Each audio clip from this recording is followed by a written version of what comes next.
Welcome back to the second round of my first official offseason mock draft. If you haven't seen the first round, make sure you go and check that out either before this or afterwards, whatever floats your boat. For real though, watching both of these videos really helps convince the YouTube algorithm to boost both videos, and there's been a lot of awesome support on the first one. Thank you guys so much. Now we just need YouTube to do their part and help spread the word. And by some stroke of magic or luck, there has not been a trade since that mock draft came out. The only crazy news this week has come out of Florida, surprise, surprise, and that's drunk Tom Brady at the Buccaneers Super Bowl parade, Urban Meyer forgetting how to Google, and then Karen Lombardi whining about Tom Brady and the Bucs having a little fun with the Lombardi trophy. I didn't sleep for the past 2 nights because of this. I was that upset. Now you're all caught up, let's jump right into the second round. 33, we've got the Jaguars, and they like their big wide receivers, and lucky for them, Trevor Lawrence does too. Chris Conley never reached his full potential, and his contract expires this year, while DJ Chark is in a contract year. The Jaguars have to set Trevor Lawrence up for success and get him more weapons, and LSU has been pumping out wide receivers lately, but at 6'4", 215, Terrace Marshall is just built different. And one of the benefits from Jamar Chase opting out of the season this year was that it allowed Terrace Marshall to shine in his place. At 34, we've got the New York Jets, and their lack of playmakers could be a real detriment to whoever starts at quarterback for them. I'd love to see them stop using old, washed running backs, get themselves a young baller like Travis Etienne, a home run hitter who is a threat to take it the distance on any given play. At 34, the Falcons went quarterback with their first overall pick, and now they've got to shift the focus to basically everywhere else. They've been trying to find an edge rusher for ages. When new defensive coordinator Dean Pease was asked if he runs a 3-4 or a 4-3, his response was yeah. So I think he continues to utilize a lot of hybrid looks. The hope is that Pease will be able to get Dante Fowler back to producing like he did with the Rams, but they still need to add more versatile pass rushers. Carlos Basham Jr. is a tweener that could be an every down player in a scheme like this. He kind of reminds me of Adrian Claiborne, who the Falcons had in town a few seasons ago, but this scheme is really going to depend on whether or not Dante Fowler is getting pressure on the quarterback and opening things up for other guys to make plays. At 36, we've got the Miami Dolphins, and waiting for a wide receiver pays off for them, and they're able to keep Kadarius Toney in the state of Florida. Toney's going to be a quarterback's best friend regardless of who it is, but Tua really thrived with these kind of weapons at Alabama. He's not going to replace Devontae Parker as the Dolphins' best wide receiver, but he does bring a dynamic rack ability that is missing from this offense.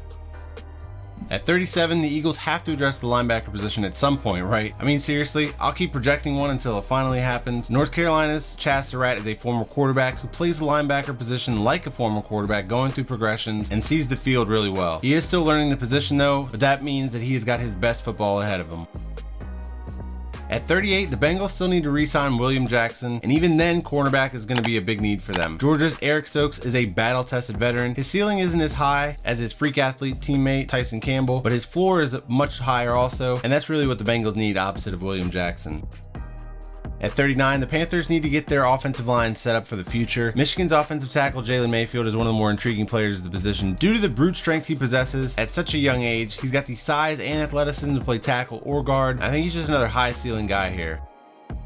The Broncos are up at number 40, and in my first round video, tracking Mac Jones's fall into the second round was almost a joke, but this is just the range in which quarterbacks like him tend to go. And honestly, it's decent value here. This would allow the Broncos to have 2 second round caliber quarterbacks battle it out. I think that Drew Lock needs this competition to push him to becoming a more disciplined quarterback, or Mac Jones is just going to play point guard to all these Broncos weapons.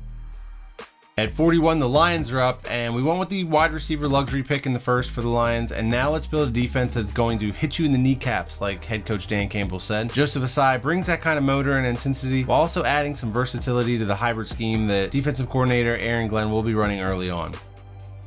Giants are up at number 42, and they also ignored glaring needs at other positions to take a luxury wide receiver in the first round, so they can't mess this second rounder up. Get themselves an athlete to rush the passer. Quincy Roche didn't have the season that he envisioned when transferring to Miami, but I don't think many envisioned 2020 to go quite the way it did. This is an instance where your 2020 draft grades should be weighted when comparing them to 2019 prospects and players, because there were just so many random variables last year that we're likely never going to have to see again, fingers crossed. And Roche at Temple was a double-digit sack guy.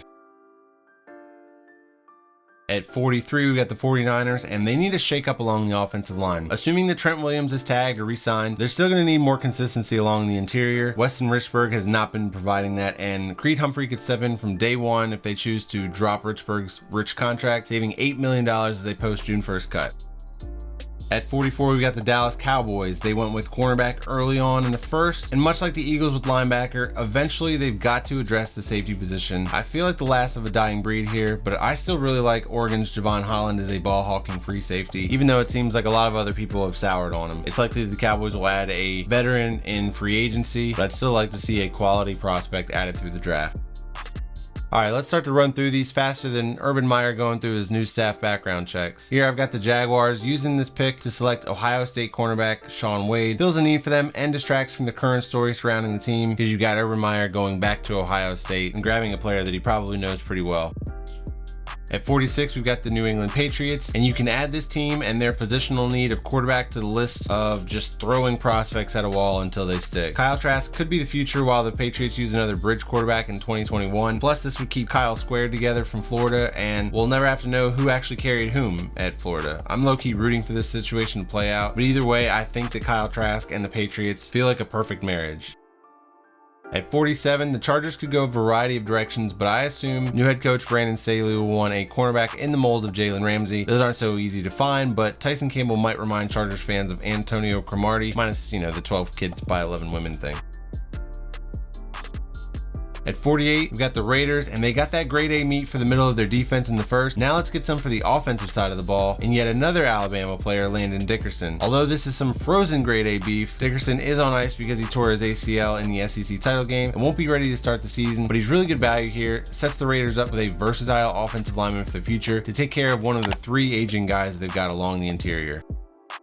Cardinals are up at number 49. I gave them an edge rusher in the first round, and Cardinals fans weren't happy. One Cardinals fan brought Dennis Gardeck to my attention. I wasn't super familiar, did a little research, and I actually saw that he had 7 sacks in the month of December. That's a pretty impressive breakout for the 26-year-old, and I do appreciate the feedback. It's one of the parts of the draft process that I love because I learned so much about the new wave of talent, but also the depth that makes up the rest of the league. However, I do stand by the Cardinals needing more pass rushers with Gardeck, Reddick, and Marcus Golden up for new contracts, and Chandler Jones in the final year of his deal. Now you can get a cornerback or a wide receiver in the second round, get much better value on them. Pass rushers go a lot faster than boundary players, and I went with the long corner who specializes in man-to-man, Greg Newsome II.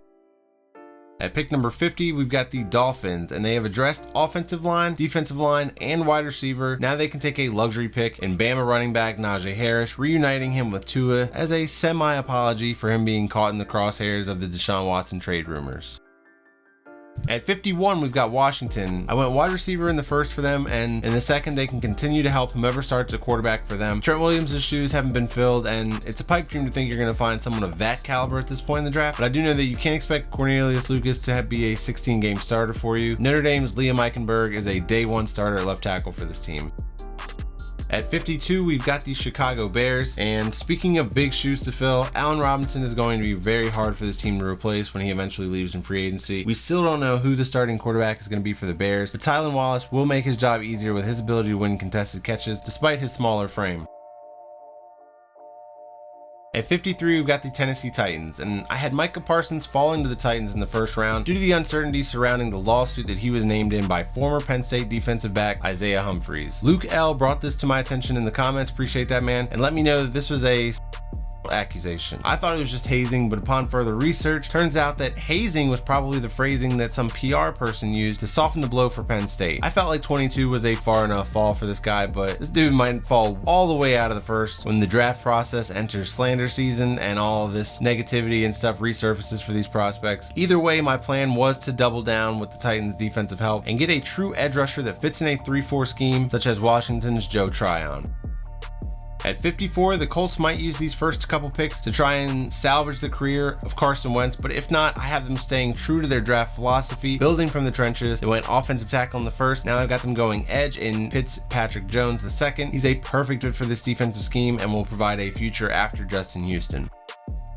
At 55, we've got the Steelers, and this draft for them needs to be all about supporting the future quarterback in Pittsburgh. I went offensive line in the first, and now I'm going tight end because just the value is too good to pass up. They might lose Juju Smith-Schuster in free agency, and Pat Freiermuth is a better receiving tight end than former Steeler great Heath Miller, but he's still an all-around tight end that could go much higher than this, and I think that the Steelers should be his floor in this draft.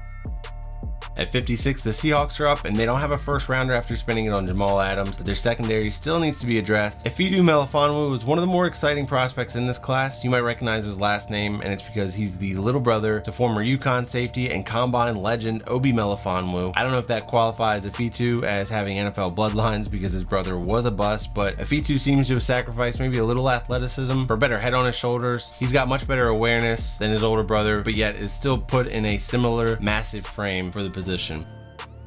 At 57, the Rams are on the clock, and their defense last year was one of the best in the league, despite some subpar play from the linebackers. They also don't have an inside linebacker under contract beyond this upcoming season, making this a sneaky high need for them moving forward with their third defensive coordinator in as many years. LSU has been known for pumping out speedy, small, athletic linebackers that have translated well to the NFL, but at 6'4", 230, Jabril Cox is not built that way, and that's probably because he's actually a North Dakota State transfer. Don't get it twisted, Cox is essentially a safety in an old school linebacker frame and really excels in coverage. At 58, the Ravens are on the clock, and I went with a guard in the first for them. Now they can look at wide receiver or edge rusher. The best way for them to fill all three of these needs within the first two picks would be to re-sign their own edge rushers. Matt Judon is coming off the tag, so another tag would be really expensive, but maybe they can re-sign him to a long-term deal. Yannick Ngakoue, Pernell McPhee, even Tyus Bowser are all the guys that the Ravens should consider bringing back. Then they can turn their attention in the draft to filling the need at wide receiver, like USC's Amon-Ra St. Brown. However, the last wide receiver I really liked named St. Brown didn't pan out, so hopefully this one does. But at the same time, it wouldn't surprise me if the Ravens completely flip-flopped this strategy, went and signed a guy like an Allen Robinson or maybe an AJ Green in free agency, and then went edge rusher here. 59, we've got the Browns, and I had them passing on defensive back in the first round, and while I still think that Greedy Williams offers you a nice boost in 2021, the Browns could still look to reinforce their cornerbacks with a very well-rested Paulson Adebo, who was a fringe first or second round cornerback last year, only to opt out anyways this year. Poor dude. At 60, we've got the Saints, and they might be the floor for one of these second round quarterbacks, but I expect that they'll take care of the quarterback situation in free agency with at least a band-aid for this upcoming season. After going cornerback in the first round, I've got them taking somewhat of a fun, experimental player in FSU's Hamza Nasruddin. This dude is just massive. At 6'4", 220, he can line up pretty much wherever you want. He came back in 2020 from a torn ACL that he suffered in 2019. He's only playing 2 games this year, but that was a huge deal for his draft stock because it showed teams that he was fully recovered from that instead of the over scrutinization that usually takes place during the offseason and the draft process for those kind of guys coming off of an injury like that. I really like this guy as a late first round pick before he suffered that torn ACL. For the Saints, they might lose safety Marcus Williams in free agency. Don't forget Malcolm Jenkins is 33, but he's got the mileage of a 38-year-old on him. And even though it seems like the Saints have finally got their linebacking core just the way they want it, they always seem to have the worst luck there. So Nasruddin could offer up a lot of flex between where he lines up at either safety or maybe even a nickel linebacker.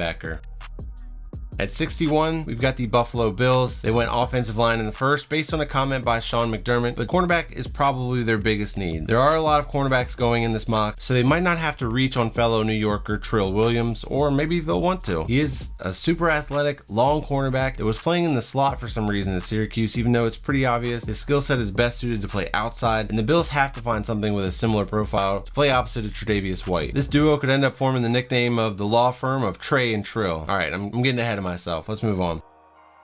All right, we've got the Packers at 62, and their defense was always going to be the thing that let them down in the end of 2020. Even though Kevin King gets the blame for that playoff game against the Bucs, I think it was the run defense over the course of the regular season that really put a strain on this team. This inside linebacking core can't be comprised of recycled old parts. They need to draft a guy that can actually stop the run. Dylan Moses has seen a fall. It seems like it's becoming kind of a thing for Alabama linebackers, but Michigan's Cameron McGrone was also a consideration here. Ultimately, it came down to Moses' ability to cover over McGrone's ability to stop the run.